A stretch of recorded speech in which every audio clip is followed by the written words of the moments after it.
Okay, so today I'm making my famous chicken biryani. Well, me and my sister, we're known for this chicken biryani. We tend to make it for Ironman competitions, fundraisers for our kickboxing Uska gym where our kids go, and it's a brilliant place. You should check it out. I'll put the link at the in the comments below. But the key is take your time. If you want anything to be perfect, you have to take your time. I'll blitz some onions in a food processor, as you can see, and I've put oil in here and I'm cooking it for a bit until they go golden brown. They have to go golden brown before I add anything in. And I'm going to add some salt in it as well to soften it, and then I'll get back to it once it gets golden brown. Okay, so it's been 20 minutes now cooking the onions, and if you can see, they're nice and golden brown. You don't want them to burn because we're going to cook them further when we add the tomatoes in. I was going to add the amount of tomatoes that I put in, and remember the ingredients are in the section below, so you can see all the ingredients there. Make sure you've got them before you start cooking. So what I've done is added a bit more tomatoes than what I usually add, only because the tomatoes are slightly unripe and I want a nice colour as well and a nice taste. I've blitzed the tomatoes as well, again because I'm making such a large amount. Add it in, and now I'm going to cook this, mix it in, and I'm going to cook this until it goes golden brown again, a nice golden brown colour. Again, that's going to take a lot, but depends though, because if you're going to make a small amount of rice, it won't take that long. So we're just going to wait for it to get golden brown, and that's really key, because if you just spend a few minutes on each thing, then the taste is going to be exactly that. If you take your time, make sure the oil separates every time you add an ingredient to this, it's going to taste divine, honestly. Okay, so I'm going to do the rice now. This is how I measure my rice. I use one of these pots. It's a 450 gram pot, but that's exactly 1 pound of rice. And then I measure it because I know if I'm doing pilau rice, which is always double the amount of rice, double amount of water to the rice, I'd put 1 rice, 2 pots of water. Obviously, because this biryani I'm doing slightly different, I'll let you know in a minute.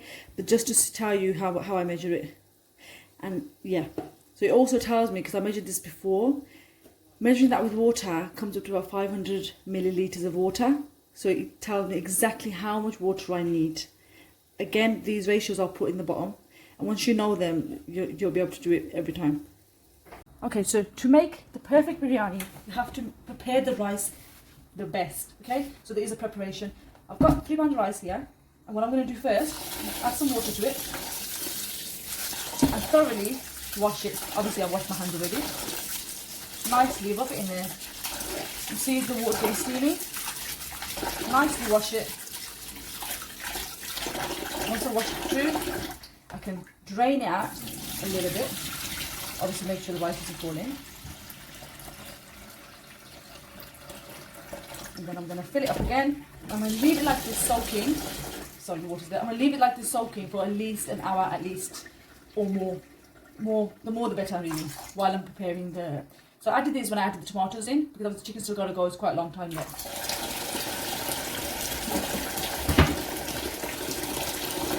Okay, so it's been about 25 minutes.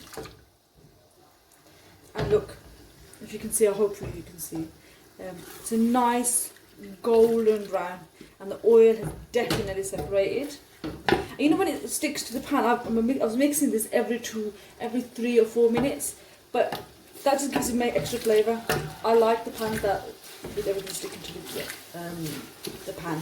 Right, so now is the time to add my chicken. Because I'm putting in boneless chicken, this is going to take a lot longer, because boneless chicken always releases its own juices. So we're going to have to wait for this to cook. So yes, it takes a lot longer, and like I said to you again, if you're using full chicken, it's going to take a lot less time. If you've got only a small amount of chicken, it's going to take even less. So I would look at the colour rather than the timing I've put there. That timing would be only better for the 3 pound of rice if you're cooking that. If you're only cooking a pound of rice, then I would say look at the colour. Golden brown, add the tomatoes, golden brown, add the chicken. And now again, I'm going to let the juices run dry from this. And once it's run dry, that's when I'm going to put the spices in. It's really, really important you do that. And they're going to love it, and they all love it, they all love it. The biryani does taste really nice, mashallah. And I always say bismillah and alhamdulillah when I'm doing my cooking, just gives it a little barakah. But yeah, we'll be back. Just wanted to let you know, it's been about 5 minutes. As you can see how many juices is released. That's why I've kept it on high heat, and I need the juices to run dry. Also, I forgot to mention before, especially if you're going to make a fundraiser or you're trying to get it into little boxes, I always order at least a pound more meat. So I've got £3 rice, I've ordered £4 meat, and I asked the butcher to dice it really small so that every container contains a bit of meat for everybody. When they do it into too many big, like that's a bit of a big chunk. But when they do 2 big chunks, some boxes will get it, some boxes won't get it, and that's not nice. Yeah, so that's a little tip. I'm just going to wait for these to run dry. It's been 10 minutes, probably another 10 minutes I think. Okay, so now the butter has separated, oil has separated from the mixture. That's quite good now. So what I'm going to do is time to add in the spices. At the same time, what I've done is I've switched on the kettle because I'm going to start boiling the water in the kettle to start putting in the other pan for the rice. That way you save a lot of time. So as it keeps getting filled, I'm going to keep popping into the other saucepan. Right, so here, now it's time to add, and what I use is Laziza Bombay Biryani Masala for the ones where I prepare it for everybody. The homemade one I'll probably do in a later occasion, because right now I'm helping my daughter learn how to cook. With quarantine and everything, I'd rather keep everything nice and simple for her. So to keep it nice and simple, it has all the masala in it anyway, and I use 1.5 sachets for £3. If you're doing £2, use 1 sachet. And again, accordingly, how much spice you can take, either reduce the amount or increase the amount. So I'm popping the spices in. Again, if I just added that, which is in the packet, I don't like the colour as much. So what I do is I also add paprika. I love paprika. So my ingredients gives it a nice colour. Because you know, with some of the fruits, so what is it? Well, actually tomato is a fruit. Yeah, some of the vegetables that you put in, like tomatoes and stuff, right now they're not that right. So because they're not organic enough, they're not right. So if they're not right, they're not going to give out the colour. So then you need, and they always say preparation and presentation is key. So I've added this in. You can see the colour already coming through. As soon as I've added this in, I'm going to add the yogurt in. And like with yogurt, every time I mention about yogurt is as soon as you put the yogurt in, start mixing. Do not stop mixing until it comes to the boil like this again. Because you do not want the yogurt to split. Bismillah. So I've added 300 grams of yogurt in this. I'm going to start mixing it in. There's too many times I've seen people, especially with the jarred chicken that I showed you earlier on, the yogurt looks split. It's really important you mix it in thoroughly and it comes to the boil. So check if it's in boil. If it's not, carry on mixing it. Check. See it there. Because I've only put a small amount of yogurt here, so it's come to a boil. I know now that I can mix it from time to time. So I'm going to let this cook now until it comes to a nice red colour and the oil separates again.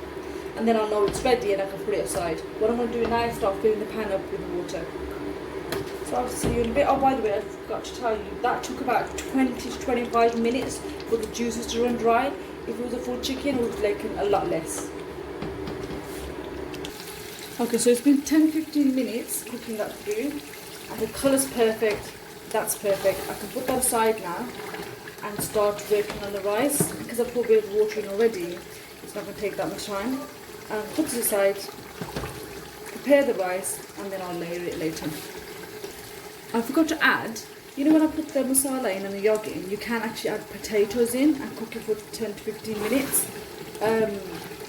I don't add potatoes, you know, when I'm preparing it for the boxes for fundraisers. So because I'm replicating exactly what I make when I make it for the fundraisers, I don't add potatoes in because some people don't like potatoes, some people like potatoes. Just to be on the safe side, I don't put them in. If you like potatoes, pop them in that time. When I put the masala and the yogurt in, put the potatoes in. And then, because they'll cook for 15 minutes on there, and when you put the rice in it as well, they'll cook further. for a further time, so you don't want it to go too squishy. Okay, so now that the water's come to the boil, and this is a lot quicker because, like I said to you, I use the kettle water. I'm going to add some salt into the water first.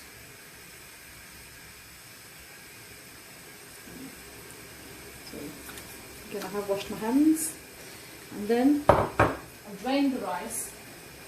Bismillah, let me pop it in there.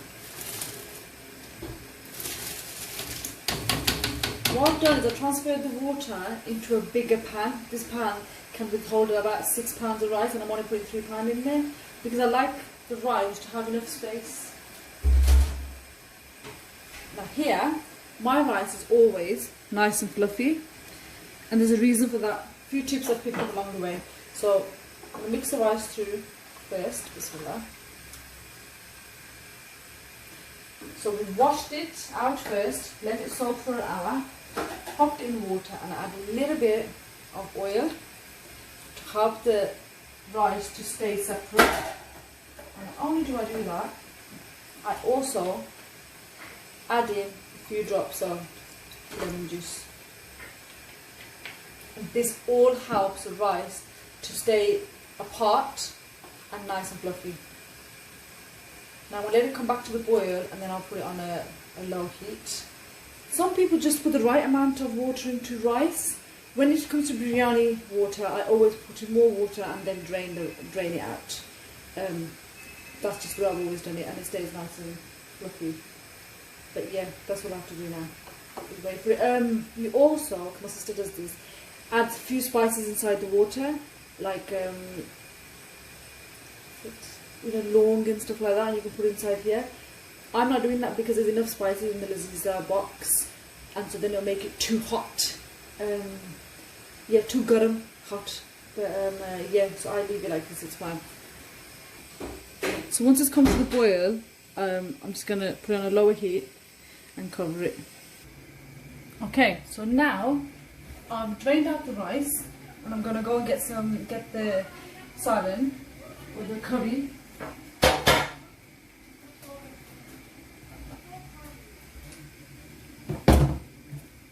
And I'm going to start layering it now before I put it up. Now what I do to the bottom layer of the dish is I add just a slight bit of oil so that nothing sticks to the rest of it. It's up to you how much oil you want to, I might get a base to put up, you want to use.